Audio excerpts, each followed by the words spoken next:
G'day, Molk. Thanks for joining us back on the podcast. It's good to be back, Braden. I feel like it's my rightful place.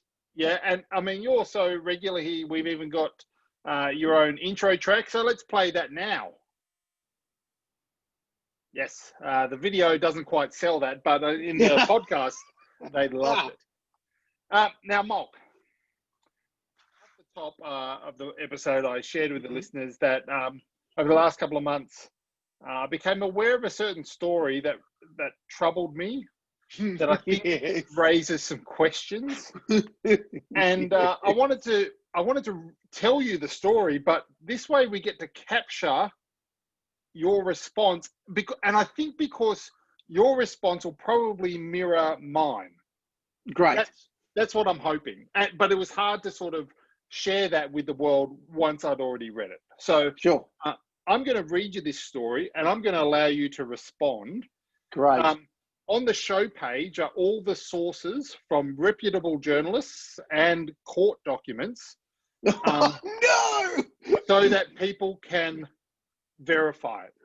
Oh my Okay? gosh. There's a lot of information about this story emerging, and I'm gonna put the sources I've used, and I'll try and reference them throughout the story where I can, so that people know that this is a thing.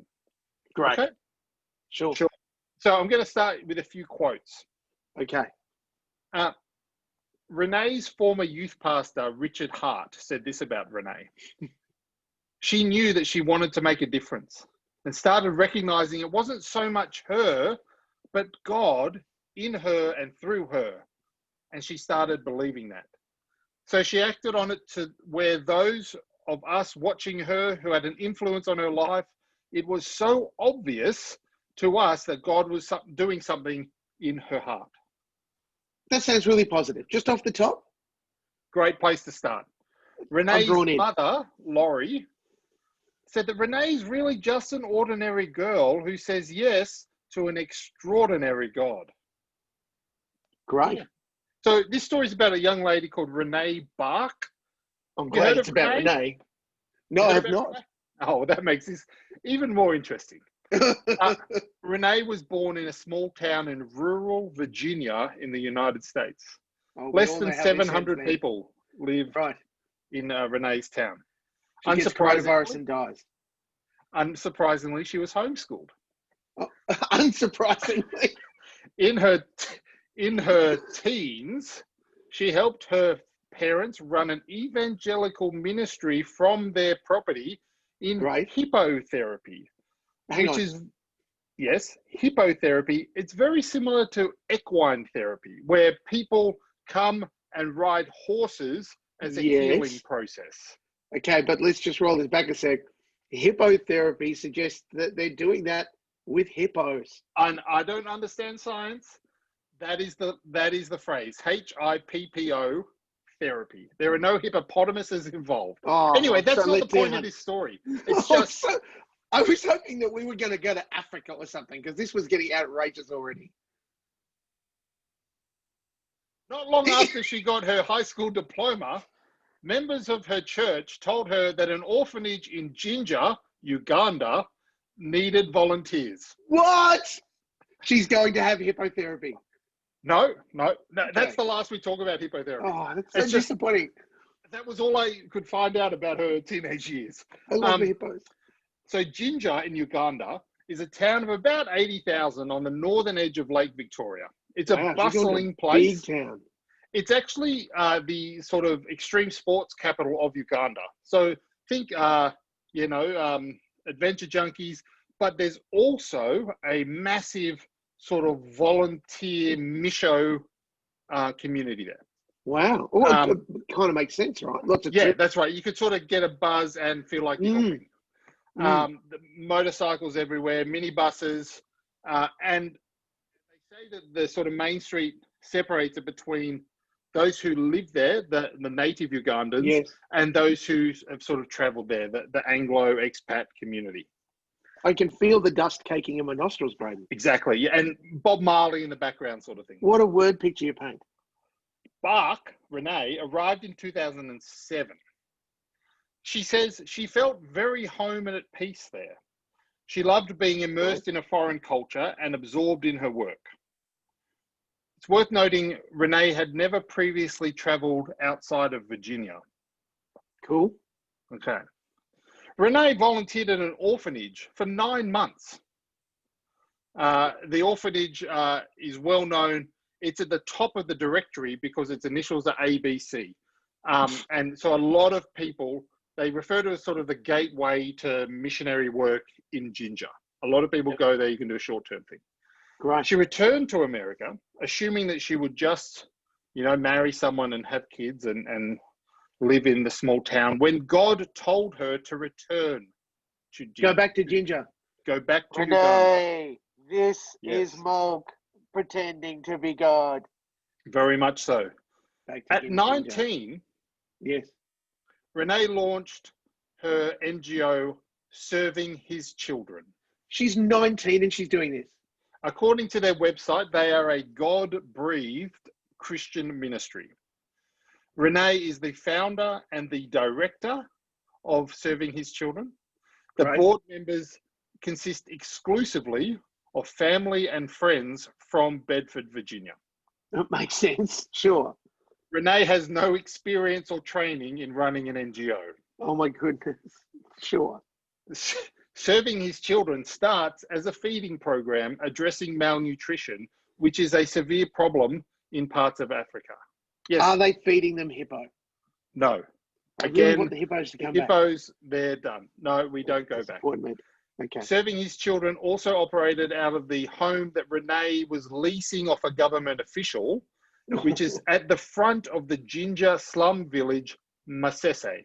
Mhm. So Ginger's the big town. At the south Yep. end, there's a slum village called Masese, and Yep. there's sort of this big concrete 2-story house, which Renee has rented and is now running her NGO out of. Great. Everything's coming up, Renee. Being a millennial, Renee ran the NGO like a tech startup.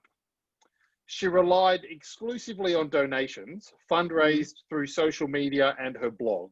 So Right. that instantly dates it at least 15 years ago. But Yeah. she would post stories, testimonies, and drum up support. Heck of a MySpace page. Renee began to realize that the more tragic stories and photos equaled bigger donations. Oh, yes. Oh, no. At Yep. this point, there is no external oversight from a missionary agency or Oh, organization. she's just cowboying this out. That is a really accurate phrase. Through some of the money, Renee was able to employ some local Ugandan staff, as Awesome. well as expat missionaries, sort of permanent volunteers living in Ginger. She hired some of them to cook, to serve food, to help with activities like craft and Bible club. Sure. By the end of her first year, rough estimates and corroborated by others, she was feeding around 1,000 kids a week. Wow. Yeah. Addressing the issue of malnutrition. That's awesome. It is. Bach's fundraising meant she had access to resources that the local Ugandan hospitals and health agencies didn't. She began to offer care for malnourished children beyond meals. Some hospitals even started referring children to her service, and there are accounts of Renee rescuing children from nearby villages and taking them into her care at her home. There's a lot going on in this. She has no nursing history, Renee graduated with a high school diploma. right? She's got no, she hasn't rushed off and in the background become like a social media doctor or something. No. All she's got is like Google MD and a lot of kids that need food. Yes. And full disclosure, I saw no reference to Google MD in my research. So there Let wasn't us even Dr. continue. Google involved. Yes. We get to that later. Oh, Serving His Children registered as an NGO with the Ugandan government, so that's good, and received a certificate to carry out its activities in the fields of promoting evangelism and providing welfare for the needy. Right. Renee hired a Ugandan nurse named Constant Alonyo to care for the children. And as she raised more money from America, She brought in more nurses, nutritionists, and eventually doctors. Wow. She did not get Serving His Children licensed as a healthcare centre for nearly 4 years.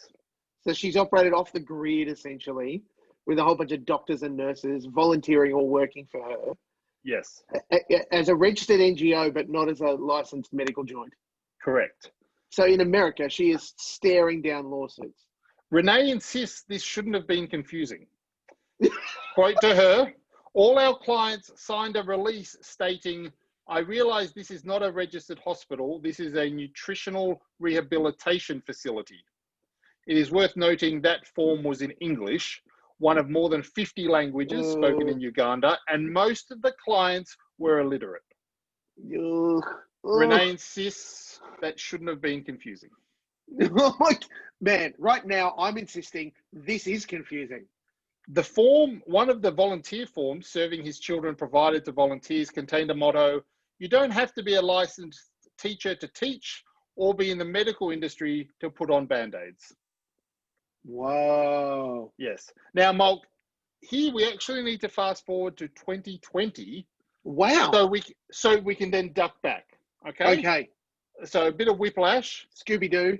Because over the last 2 years, Renee Bach has been sued in a Ugandan court for misrepresenting herself as a medical professional. Ooh. The case was filed by 2 women, mothers, who alleged that their children died as a direct result of the actions of Renee Bach and Serving His Children. Oh, no. After more than 2 years, as recently as last month, the case was settled out of court, with Renee paying each family approximately $15,000 and agreeing to close Serving His Children worldwide. What? Renee did one television interview about this case on Fox News. Oh my goodness. Yes. The link will be on the show page. It's well worth a 5-minute watch. I'm running off to watch this as soon as we are done. Okay. What we know, according to Serving His Children paperwork and annual reports, that in the 6 years of operations in Ginger, at least 105 children died in their care.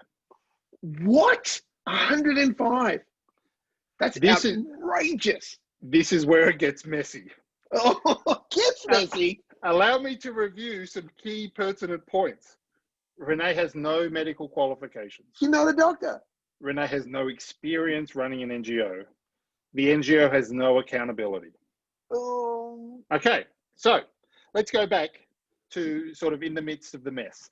Renee blogged regularly about the medical practices and the care that Serving His Children performed. Yeah. All the blogs were written in first person, leading some people to suggest that she was intimately involved. She, however, claims it was stylistic, not necessarily an indication that she did all the medical procedures herself. Right.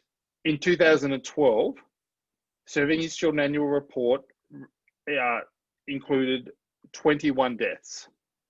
No doctors had been employed at that stage. That's time to call it out, right? By 2015, they'd employed 1 full-time doctor. Excellent.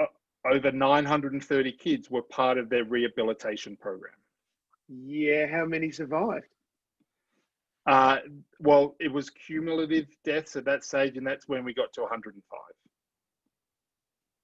Blog photos, which have been posted everywhere except the Serving His Children page because they deleted the blog after the controversy.